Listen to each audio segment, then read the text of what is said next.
I used to sleep with my shoes on. Every night. Because every night carried the weight of a question. Is this the one where I have to run? I listened too closely, to the creak of floorboards, the scrape of a chair, the shift of the wind outside. Waiting, always waiting. I told myself love would protect me. I told myself I deserved a chance. I told myself it would get better. And for a long time, I believed that hope. His name was Michael. When I met him, he seemed like warmth, a kind voice, a steady hand, laughter that felt safe. At first, we existed in golden afternoons and soft evenings, in whispered promises and quiet smiles. I believed in second chances. I believed people could change. I believed love could. But love became shadows. Gentle words became sharp edges. Laughter died before it could be real. Promises tangled into silence. The warmth retreated behind cold eyes. One winter night, the kind where the wind speaks through cracks in the door, everything shattered. I remember the sound, not loud but terrifying. The slash of anger, sharp as glass. The floor beneath me cracked, and pain followed, sudden, fierce. I curled against the hardwood, clutching nothing but fear. Every breath felt heavy, every heartbeat loud. And in that echo, I realized this was not life. This was survival at its cruelest. So I left. Not with ceremony, not with closure. Just a small bag, a few dollars, and a trembling heart that still believed maybe, just maybe, I could be free. I stepped into the night, the cold biting my cheeks, the sidewalk rough beneath my shoes. The darkness felt endless, but I kept walking.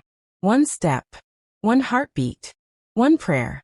When I reached the shelter downtown, quiet, unassuming, with a small lamp glowing in the entrance, I felt something I hadn't felt in years, safety. The woman behind the desk didn't ask why. She didn't judge. She offered a bed, a blanket, a whispered welcome. I slipped inside, collapsing into a fold of blankets, letting tears trace paths long frozen by fear. For the first time, I inhaled without trying to steady myself. I exhaled, and in that breath I tasted possibility. Days became routines. I washed dishes in a diner, the rhythmic scrape of plates, the hum of the kitchen. A strange comfort compared to the chaos I fled. At night I cleaned empty offices, the faint echo of footsteps my only companion. My hands ached, my spirit trembled. But every dollar I earned whispered a story. You are building something new. I enrolled in night classes at community college. The classrooms smelled of chalk dust and textbooks. Words blurred sometimes. Words felt heavy on my tongue. But I kept going. I studied business, social work, because I didn't just want to survive. I wanted to help.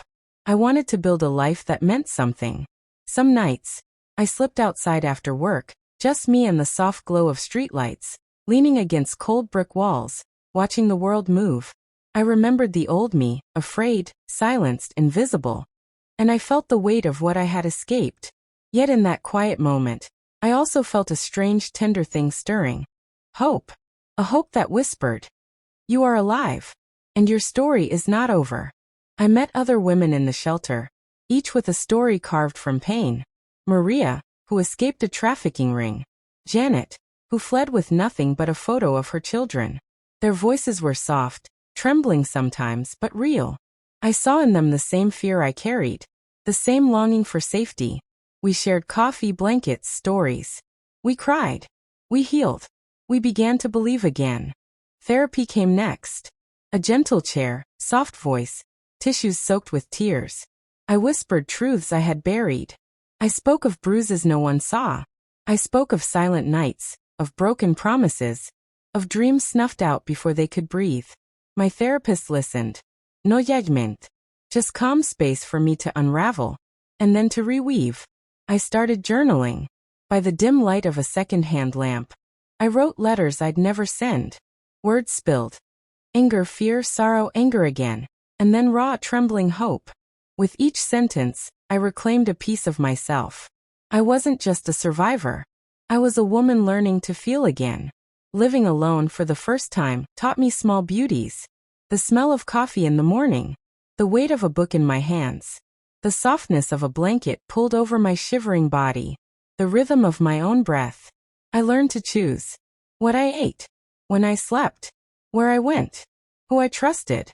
Every choice, a tiny act of freedom. One evening, after a long shift at the diner, I came home to my small room, lit only by the streetlight filtering through thin curtains. I sat on the edge of the bed, legs tucked close, breathing slow. Outside the window, a child laughed somewhere. A dog barked faintly. Cars passed quietly. And I thought, I'm alive. Not just alive, but waking up. Years passed. Nights of fear turned into nights of peace. The apartment I rented was modest, but it was mine. I painted the walls soft gray, placed a small plant by the window, hung a photograph of a sunrise I had chased in my nightmares. I cooked my first full meal, full of flavor, memory, and the taste of self, and I realized I had rebuilt. I began to volunteer at the shelter where I once stayed. I looked into the eyes of women trembling with the same fear I once knew. I whispered to them gently, "You can leave. You can rebuild. You are not alone." Some nodded, some cried, some whispered thanks. I didn't always have words. Just presence, safe space, and a soft voice that remembered. And sometimes when the world is quiet, when night is deep and the city hums softly in the distance, I close my eyes. I feel the tingle. The calm spread from my scalp, down my neck, along my spine. It's not pain, not memory. It's peace, healing, quiet strength. Our story journeys forward slowly, gently, like a soft stream carving its way through rocks. Every step I take is deliberate now, conscious, measured. I've learned the difference between moving in fear and moving with purpose. The first months after leaving Michael were a blur of exhaustion and small victories. I remember the first morning I made my own breakfast. Scrambled eggs, a slice of bread, the aroma filling the tiny kitchen. It was nothing grand, just a simple meal. Yet it tasted like freedom. I had chosen what to eat, how to cook it, where to sit. Every detail, no matter how small, reminded me, this life is mine. Walking through the city streets became an education in courage. Philadelphia was vast and alive. A cacophony of sounds I had once found terrifying. Horns, footsteps, laughter, footsteps again. All of it a rhythm I had to learn to sync with, not fear. I started taking the bus alone, memorizing the stops, listening to conversations, observing the world in a way I had never been allowed. Each day, I felt more grounded, more capable. My heart still jumped sometimes when someone approached too quickly or a voice grew loud, but I learned to breathe through it. I whispered to myself, "You are safe. You are here. You are yours." The shelter became a second home, not just a refuge, but a place of connection. I met women who had endured horrors I had only glimpsed in my worst nightmares. Maria, quiet but fierce, taught me that survival sometimes required silence, but also bravery in moments of risk. Janet, with her bright smile and quiet sadness, reminded me that resilience can shine even in pain. We shared small rituals, coffee at dawn, whispered conversations about plans for the future, swapped notes on how to handle the smallest emergencies. It was in those exchanges that I learned empathy, trust, and that healing could be found in community. Therapy sessions became my sanctuary. The first time I entered the office, I could barely speak. The room was warm, the chair soft, the voice calm. "Tell me what you're feeling," my therapist said gently. I remember pausing, swallowing hard, then whispering, I was invisible. I was afraid to exist. She nodded, listening as though every word mattered, because it did. Slowly, in the quiet of those sessions, I began to untangle years of fear, shame, and anger. Each sentence I whispered into that room was a step toward reclaiming my voice, toward feeling like a woman again rather than a shadow. I started journaling in the evenings. A small notebook, a pen, the gentle scratch of words on paper. I wrote letters to Michael that I would never send. Confessions of fear, bursts of anger, but also fragments of hope. Sometimes I read the pages back to myself aloud, softly, letting my voice carry the weight away. Soft as rain tapping against the window. Through writing, I discovered strength in my vulnerability. Sleep was another challenge. Years of sleeping in fear left my body tense, alert to every sound. At first, I kept the lights dim, a soft hum of music in the background, my hands near the lamp switch as if safety was a button I could press. Slowly, with breathing exercises, meditation, and the gentle repetition of affirmations. I am safe. I am free. I am mine. I began to reclaim rest. Each night that passed without fear felt like a small triumph, a delicate reclaiming of life itself. Work became both survival and empowerment. The diner shifts were grueling. Early mornings, long hours, the clatter of dishes, the hum of conversations. But there was a rhythm to it. I became observant, efficient, learning small strategies to navigate the stress. Cleaning offices at night, the quiet hum of fluorescent lights and empty halls, was almost meditative.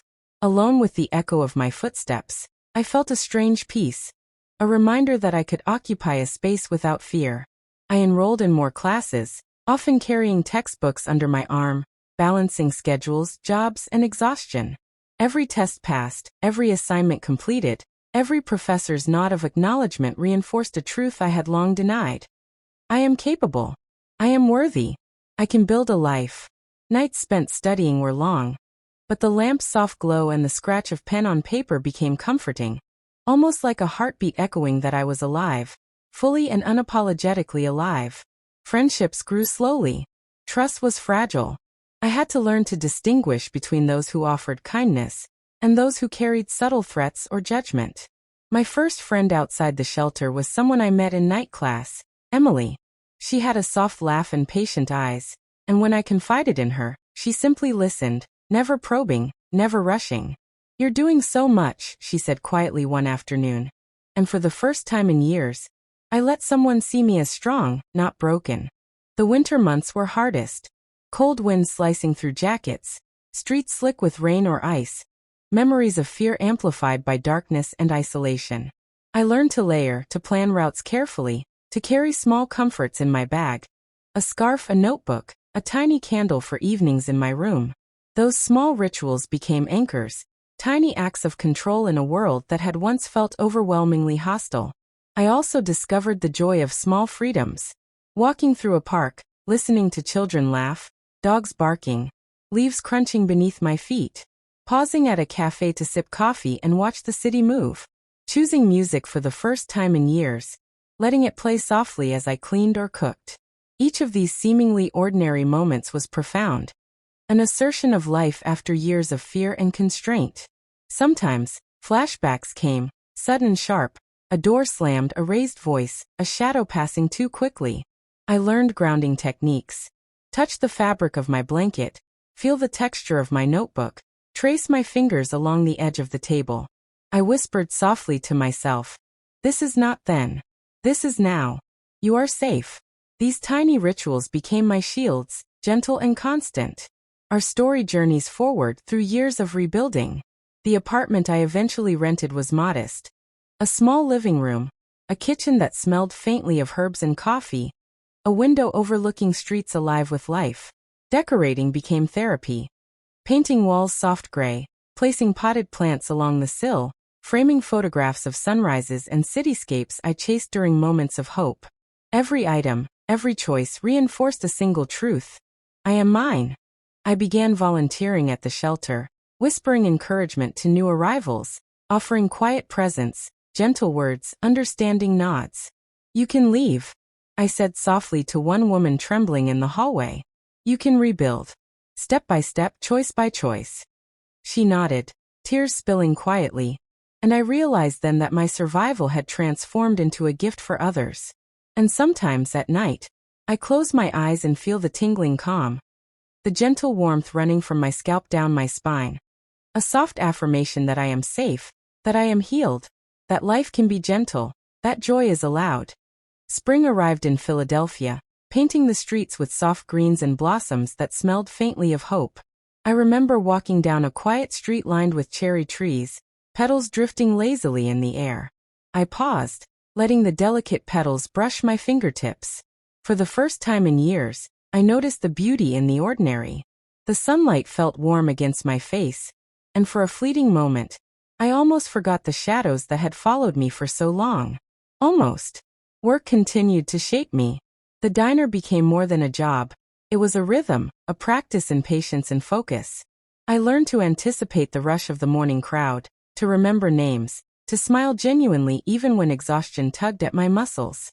Sometimes, during quiet moments between orders, I would watch the city through the window, listening to the hum of cars, the distant laughter of children, and I realized that this world, once threatening and cold, now held warmth. I had survived it. Night classes taught me resilience in ways I had never imagined. Mathematics challenged me, stretching my mind until I could finally grasp concepts I had long thought impossible. Social work assignments made me confront not just theories, but the reality of human suffering and my own healing. I became passionate about learning, not for grades or recognition, but for the power it gave me to change my life, to understand my world, to help others who might one day need my guidance. Occasionally, memories would surface, sharp, intrusive, demanding attention. A slammed door in a neighbor's apartment, a raised voice on the street, a sudden movement in the corner of my eye. I learned to handle these moments with care, speaking softly to myself. This is now. You are safe. You are alive. I breathed slowly, tracing the edges of my notebook, letting tactile sensations ground me. Gradually, the terror faded, replaced by awareness and calm. The women I had met in the shelter became anchors in my journey. Maria, Janet, and I would meet in the small common room, whispering about our days, sharing small victories. I got a promotion today, I whispered one evening, my voice barely louder than the hum of the heater. Maria smiled softly. You're building something that can't be broken, she said. And I believed her because I had felt myself change, grow, reclaiming pieces of myself that had been hidden for so long. Therapy continued to guide me. I practiced speaking slowly, softly, about feelings I had once buried. One session I whispered, I never thought I would laugh without fear again. My therapist nodded, her voice gentle. And yet here you are. You are learning to exist on your own terms. I smiled faintly, feeling the warmth of that truth sink into me. It was not instant healing, but it was progress. Every session, every word spoken aloud, was a thread weaving a new identity, one that was resilient, self-aware, and hopeful. I began journaling more deeply, using pen and paper to trace emotions, events, and dreams. Sometimes, I would read entries from months before and marvel at the transformation. The anger that had burned constantly now sat like a fading ember. The fear that had gripped every action had loosened its hold. And the hope, fragile, tentative, now grew stronger, like a small plant reaching toward sunlight. One evening, after a long shift and a night of study, I decided to walk through a nearby park. The air was cool, filled with the scent of grass and blooming flowers. Children played in the distance, laughter ringing out like tiny bells. I inhaled deeply, letting the scent and sound fill me. For the first time in years, I felt not just alive but present. Every step on the path beneath my feet reminded me that I had survived, that I had endured, that I had the right to this quiet joy. Moving into my own apartment was transformative. Small, modest, safe. I arranged my furniture deliberately. The bed in the corner by the window, the desk near the sunlight, a soft rug on the floor. Every item I placed, every color I chose, was a declaration of freedom. I lit candles softly in the evenings, letting the flickering light remind me that warmth and safety were possible.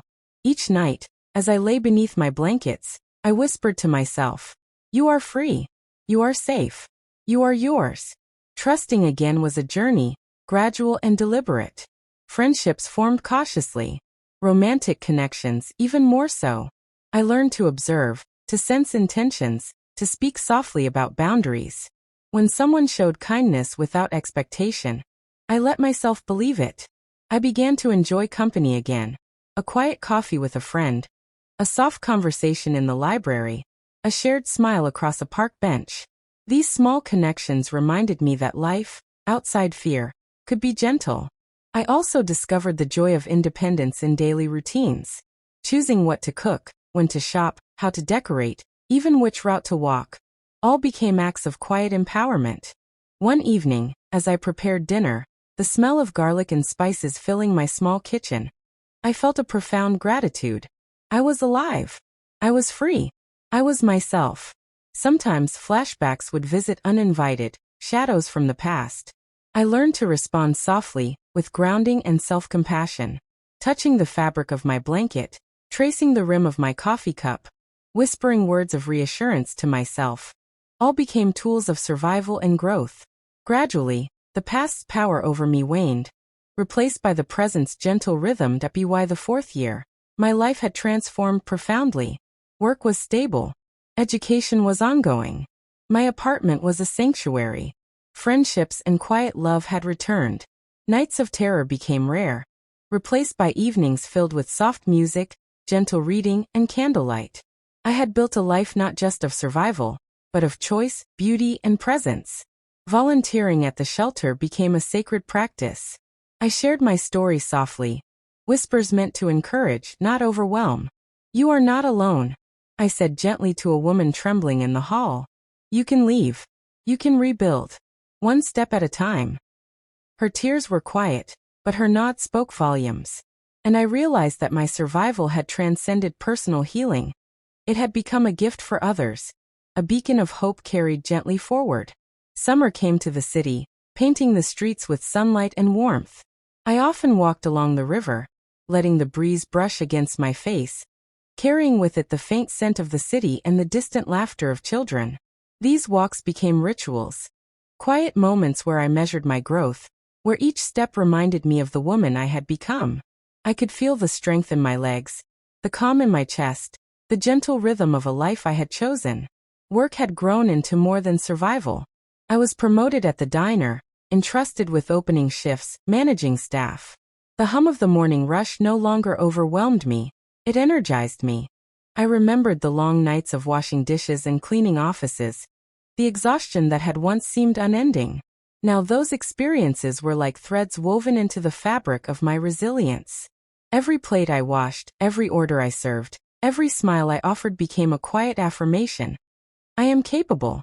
I am strong. I am free. Night classes continued, and my education became a source of empowerment. I began tutoring other students, quietly at first, then more confidently. Sharing knowledge, helping others navigate challenges, reminded me of how far I had come. I whispered softly to my students, "You are capable, even when it feels impossible, one step at a time." And in their eyes, I saw reflected a flicker of hope, the same flicker I had nurtured in myself years ago. One evening, after class, I walked through a park near my apartment. Fireflies danced softly, their tiny lights blinking like whispers of encouragement. I sat on a bench and closed my eyes, listening to the gentle rustle of leaves, the distant chatter of neighbors, the soft hum of the city. Memories came, brief and sharp. Michael's voice raised, doors slammed, nights filled with fear. I breathed slowly, letting the sensations of the present, warmth, soft air, my own steady heartbeat, ground me. This is now. You are safe. You are yours. Friendships had deepened. Emily remained a constant presence, a gentle, reassuring voice I could call in moments of uncertainty. We shared quiet meals, whispered secrets, soft laughter that filled the spaces once haunted by fear. And then there was Nora, another woman I met volunteering at the shelter. Her soft-spoken wisdom and tender guidance became invaluable. With them, I felt a sense of community I had never known, a quiet validation that connection could be safe, nourishing, and profoundly comforting. Therapy continued to guide me, its influence subtle but constant. I learned to navigate triggers with grace. A sudden shout outside no longer sent me into panic. A slammed door in the city streets was met with a gentle inward breath and a whisper. I am here. I am safe. I began teaching myself, through quiet self-talk, the rhythms of calm, the language of reassurance. Every moment of stillness became a tool, a shield, a whisper of encouragement. I also discovered small joys that became rituals of healing. Cooking had become meditative.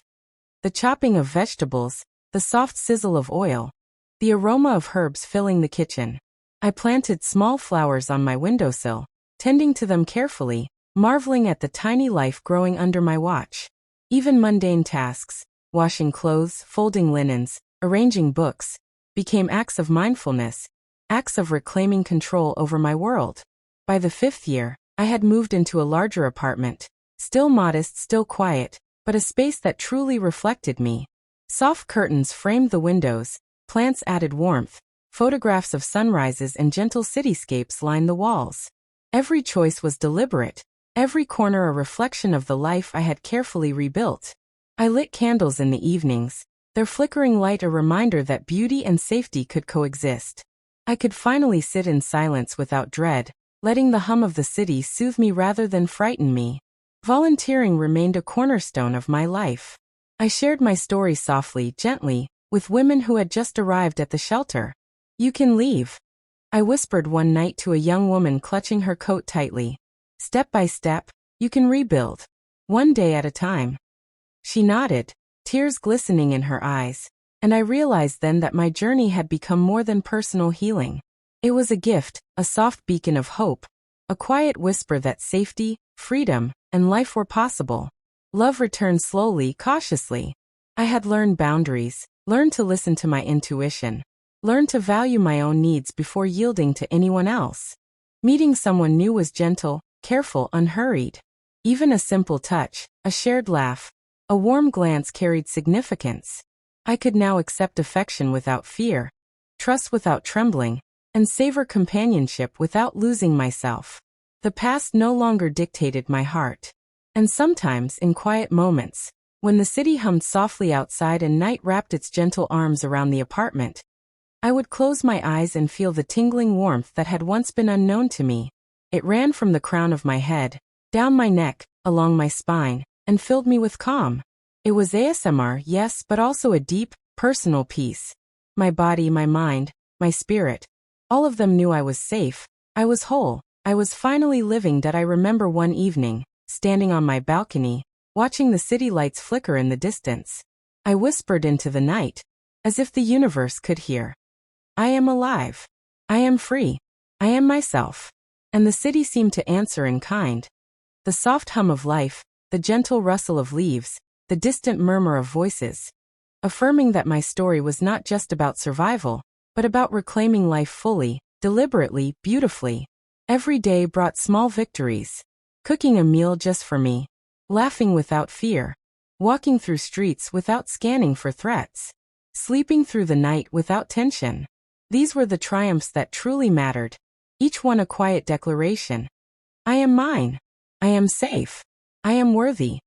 Our story reaches its gentle conclusion, like twilight settling softly over a quiet city. Every word is a whisper, every pause a breath, every memory a soft ripple in the calm waters of the present. I often sit in my apartment at night, the soft glow of a lamp casting warm light across the walls. Outside, the city hums, distant cars, faint laughter, the subtle sway of trees in the breeze. I close my eyes and remember the fear, the bruises, the endless nights of waiting and silence. And then I remember the first night I left, my trembling hands clutching a small bag, the cold biting my cheeks. That night marked not an end, but a beginning. The birth of a life I could choose, and choose softly, deliberately, freely. The years of work, study, and quiet perseverance had transformed me. I had earned stability, independence, and the sweet, fragile luxury of peace. My apartment was now a sanctuary, filled with soft textures, gentle colors, plants that grew under my care, photographs that reminded me of sunrises and the small joys of the world. I learned to listen to the quiet rhythms of life, to notice the details often overlooked. The gentle patter of rain on a window, the scent of fresh bread from a bakery, the subtle warmth of sunlight through the curtains. Volunteering remained a sacred practice. I guided new arrivals through the shelter with gentle words, whispering encouragement and reassurance.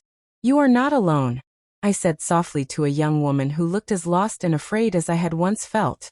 "You can leave. One step at a time. Every small choice matters." Her eyes, wide and glistening, held hope I recognized from my own past. Each interaction reminded me that my story was no longer solely mine.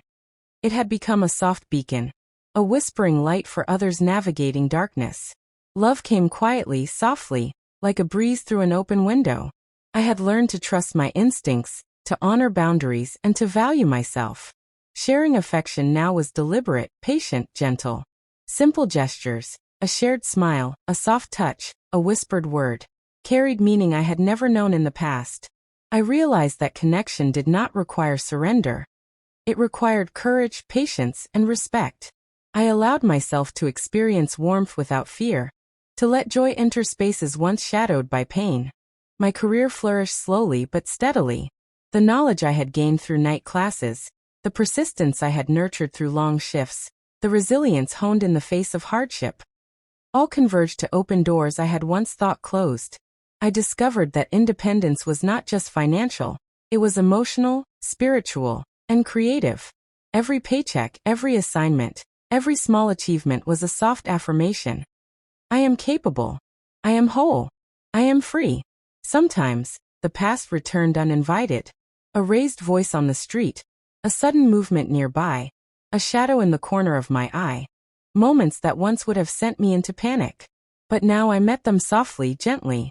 I breathed deeply, whispered affirmations, touched the familiar textures around me, the blanket, the notebook, the lamp, and grounded myself in the present. Fear no longer ruled me. It was acknowledged, respected, and transformed into awareness. Evenings became rituals of calm and reflection. I lit candles, sipped tea, journaled quietly, and allowed myself to savor the gentle music of the city outside. The sounds, distant laughter, soft rustle of leaves, the hum of streetlights, were no longer threatening. They were comforting, like the quiet heartbeat of life itself. I had learned to embrace stillness, to find serenity in solitude, and to honor the quiet growth of my spirit. Looking back, I see the journey not as a single dramatic escape, but as countless small, deliberate choices. Leaving Michael was terrifying, yes.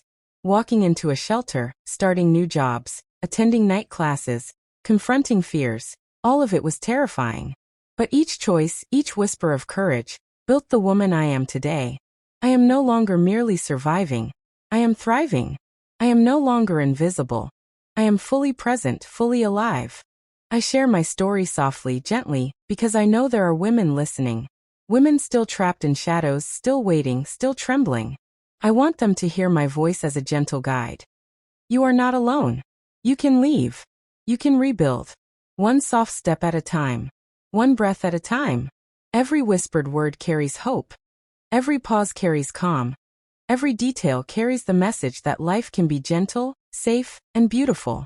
And now, standing on the balcony of my apartment, the city lights twinkling like stars below, I breathe in the night air.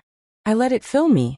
I close my eyes and feel the gentle tingle, a soft warmth spreading from my head down through my body. The tingling is a reminder, a whisper, that I am safe, that I am free, that I am whole. The melody is quiet, but persistent. It flows in the rhythm of my breath, in the rustle of leaves, in the hum of the city. It carries the soft declaration I have learned to repeat. I am mine.